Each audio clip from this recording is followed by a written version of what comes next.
రాష్ట్రంలో మంత్రివర్గ విస్తరణపై మరోసారి దుమారం చెలరేగుతుంది.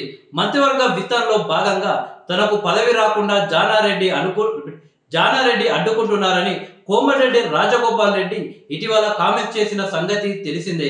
ఆ మరుసటి రోజే వివేక్ కుటుంబం తనకు కేబినెట్ లో చోటు దక్కకుండా ప్రయత్నిస్తుంది అని ఎమ్మెల్యే ప్రేమ్ సాగర్ రావు పరోక్షంగా వ్యాఖ్యలు చేశారు. తాజాగా లిస్టులో మక్తల్ ఎమ్మెల్యే వాకిటి శ్రీహరి చేరినట్లు ఓ లేఖ బయటకు వచ్చింది.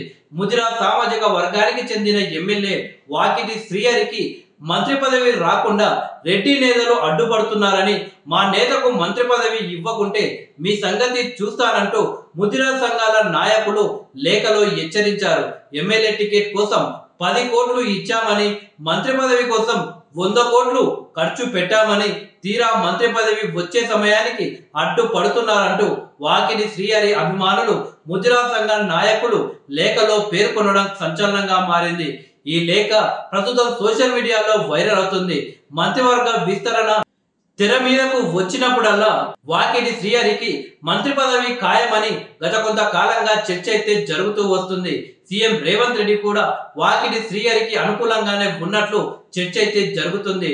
ముదిరాజులకు మంత్రి పదవి ఇస్తామన్న హామీ మేరకు ఆయనకు మంత్రివర్గంలో స్థానం పక్కా అన్న ప్రచారం అయితే జరిగింది. అయితే తాజాగా మంత్రివర్గ విస్తరణ వాయిదా పడడం పలు అనుమానాలకు తావిస్తుంది. నేతలు మంత్రి పదవి కావాలి అని అధిష్టానంపై ఒత్తిడి తీసుకురావడంతో ఏం చేయాలో అర్థం కాక ఏఐసిసి నేతలు సైలెంట్ గా ఉన్నట్లు తెలుస్తుంది. గొడవలు సద్దుమణిగాక మంత్రివర్గ విస్తరణ చేపట్టే అవకాశం ఉన్నట్లు కాంగ్రెస్ పార్టీ వర్గాలు చర్చించుకుంటున్నాయి.